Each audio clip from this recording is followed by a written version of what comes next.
Imagine a world where opinions clash like thunder, yet everyone gathers around the same table to share their stories. Could that be the key to bridging divides in today's polarized society? That's the bold vision Sara Haines, a beloved co-host of ABC's The View, passionately champions, sparking intriguing debates about media and dialogue. But here's where it gets controversial. Is inviting diverse viewpoints truly about open conversation? Or does it sometimes mask underlying biases? Let's dive into the details of a recent podcast episode that has people talking and explore why this matters for all of us, seeking to understand one another better.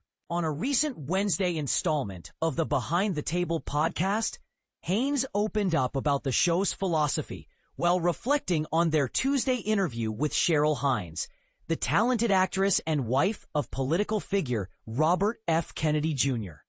Haines praised Haines for bravely appearing on the show, noting how her sharp wit and humor helped lighten the mood amid some challenging inquiries. "I commended her for just showing up," Haines explained.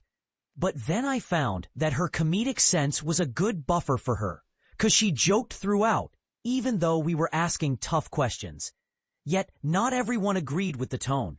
Some viewers reached out to Haines, questioning why she hadn't pushed harder, accusing her of going soft. This feedback highlights a common misunderstanding in media: the art of balancing firmness with respect. Haines emphasized that the show's strength lies in its ensemble dynamic. For beginners in media analysis, think of The View as a lively roundtable where co-hosts and guests exchange ideas, much like a family dinner where everyone brings their unique flavors to the discussion. "I don't think people always appreciate the ensemble of a table," she said. "We want people at our table. We want people with different views at our table."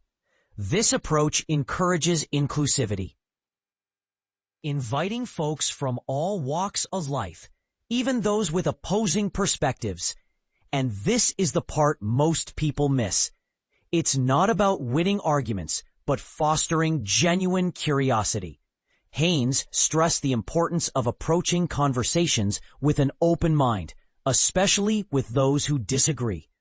"You need to come to every conversation, especially people that feel differently than you, with curiosity first," she shared. "Our job is not to tell people how to feel.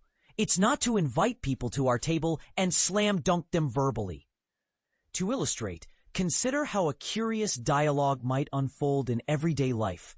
Imagine debating politics over coffee with a friend from the other side of the aisle. Instead of shouting points, you ask questions like, "What makes you feel that way?" This builds understanding, not walls.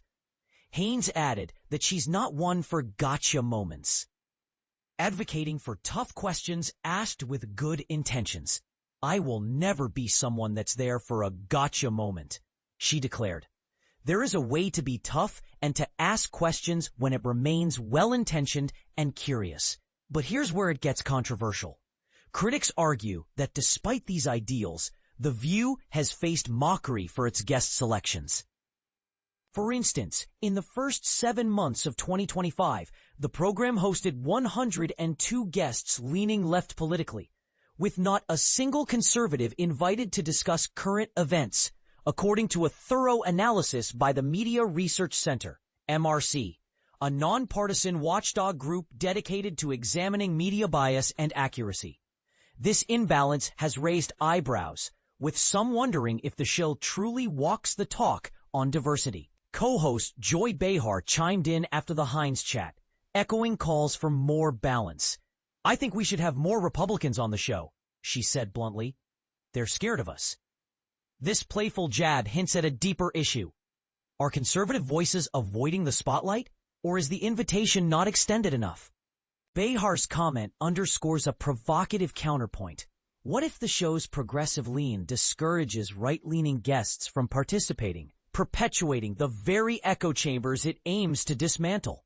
The MRC's Newsbusters division scrutinized episodes from January 6th, right after the show's winter break, through July 25th, confirming zero right-leaning political guests.